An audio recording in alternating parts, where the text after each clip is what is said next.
Hi chess masters, Coach Sipho here, and today you are going to learn about the endgame technique. I am sure you are familiar with the following quote or the following phrase. If you want to become a very strong chess player, then you've gotta study the endgame stage before all other stages.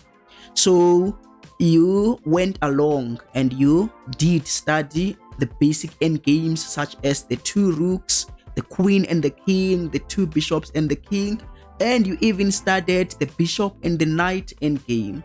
But still, you don't see great results from your games. Well, after this video, you are going to start winning more and more games. Your rating will go up and you will finally understand why you should start with the end game stage before all other stages. As we always do, guys, we are going to use 3 practical examples, and then at the end I'm going to give you a task so that you can be able to immediately apply your newly acquired knowledge. So without any more delays, let's dive into it. Who is the first chess player that comes to your mind when we talk about endgame genius? It has to be Capablanca. Capablanca is the 3rd official world chess champion, and Capablanca is well known for his simple opening and middle game play, meaning he was not playing brilliant openings or middle games. He was just playing simple openings and middle games, and he would start out playing his opponents in the end game stage. Now, what made Capablanca an exceptional end game chess player? Did he know more than his opponents, or what made him so special? Well, the answer is no. It is not like he knew more than other grandmasters. I mean, we're talking about grandmasters here, and grandmasters know their end games. But what made Capablanca so special is that he had the ability to foresee the end game while he was still in the middle game, and then he would simplify the position to that end game where he was slightly better. Okay, and then most players thought the end game was equal, but he knew that he was slightly better. Now I'm going to share these 3 positions with you so that you can understand what I'm talking about. In this position, it is white's turn to play, and the position seems to be equal, but white is winning here. What makes white to be winning here? Because material is equal. Black has 3 pawns and a queen, and white also has 3 pawns and the queen. But when it comes to end games, we know that side pawns or outside passed pawns are more valuable than the middle pawns. I know you were taught that middle pawns or center pawns are more valuable than side pawns. Yes, that is true, but only in the opening and the middle game stage, where there are still many pieces and you need many pawns to control the center. Okay, but in the end game, you don't have to control the center with pawns anymore. Hence, that is why the outside passed pawns are more important. So Capablanca had that ability. That is why he took his opponent to this endgame. I am sure his opponent would think that this position is equal. Material is equal, so it must be a draw. But white is completely winning here. And all that white has to do is to play queen to e5. Why is queen e5 a great move? Because king and pawn endgame is winning for white, since white has that outside passed pawns. But with queens on the board, black can still complicate things. Black can still make many checks, and it might be a perpetual check. Okay, so white needs to exchange the queens here. Once you exchange the queens, then the game is simply winning for white. And unfortunately for black, black cannot avoid this exchange since the queen is pinned. Okay, now it doesn't matter why black can try to remove the king so that he or she can finally escape with the queen maybe somewhere, okay? But white should not allow this. White should force the exchange of queens. Now the game is winning. Why? Because white will be able to blockade this pawn, okay?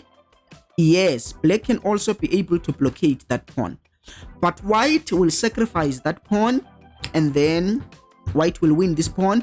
And then after these pawns have been exchanged, white will arrive first to these pawns. For example, the position might go like this. Okay, white has already blockaded the black pawn.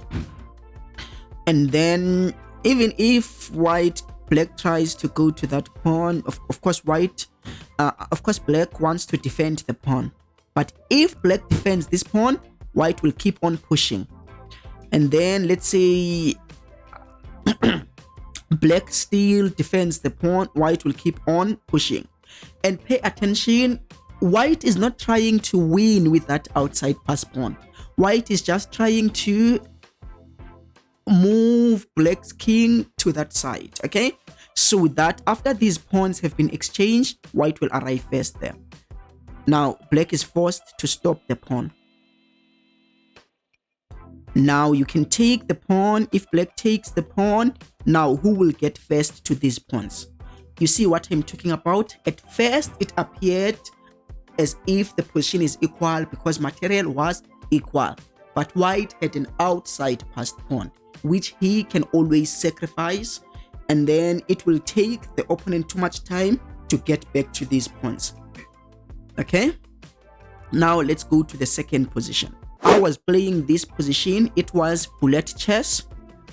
So in this position, I'm already 3 pawns up, and I played rook to c2.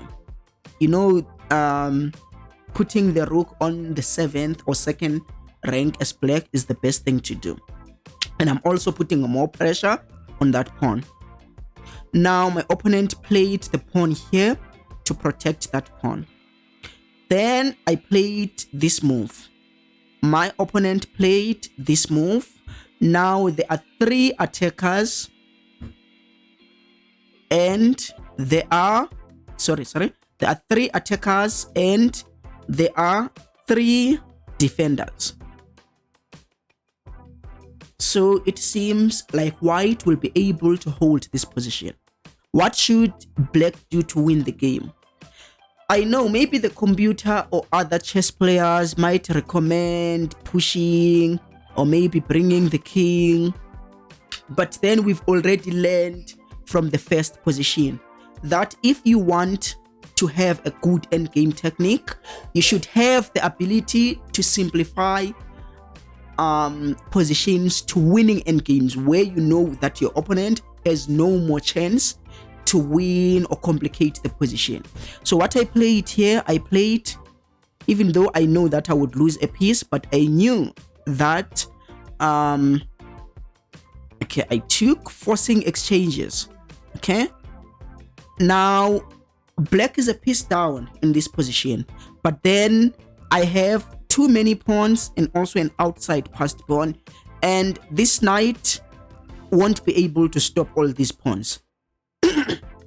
So after this, I played here. My opponent tried to bring his knight.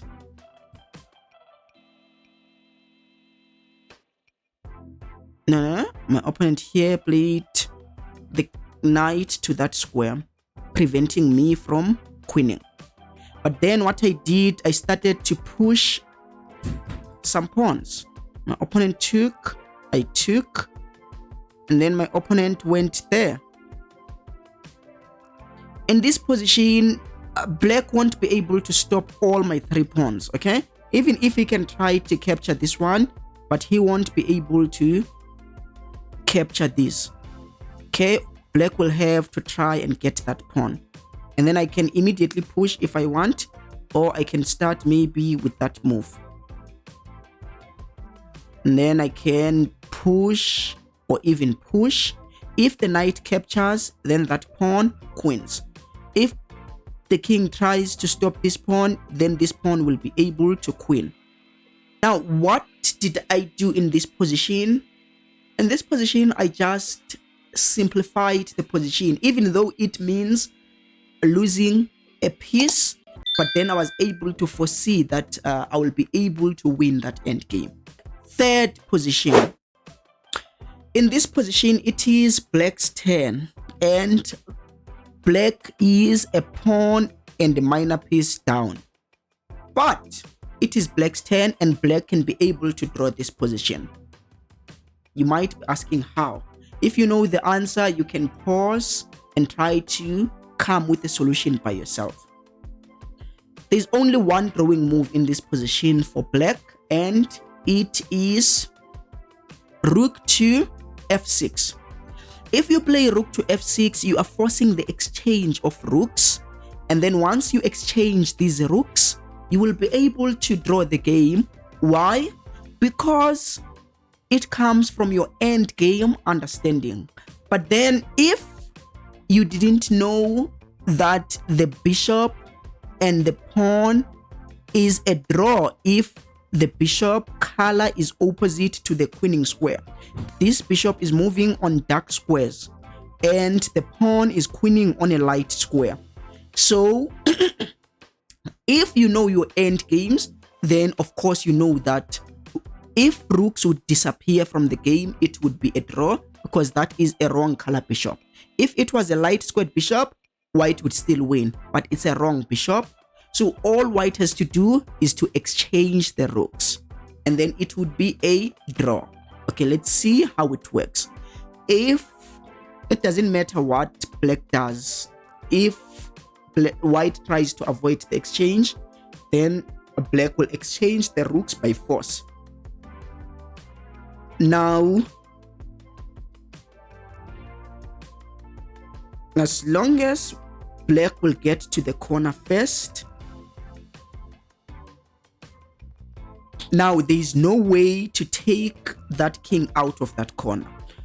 To take black out of that corner, black will be moving up and down to b7 and a8. Even if the king would come,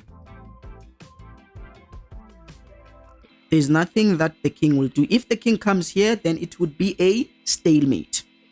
Okay, so that is why white cannot do anything. It will be a stalemate. Of course, black was not going to exchange the rooks if he didn't know that the bishop and the pawn is a draw. If the pawn is queening on the different color square as the bishop. Okay, now that is why it is important to understand your end games, so that you will be able to simplify positions to the end games that are winning or drawing for you if you require a draw. Okay, now let's go to our task. But just before we go to our task, here is what you should take from this lesson.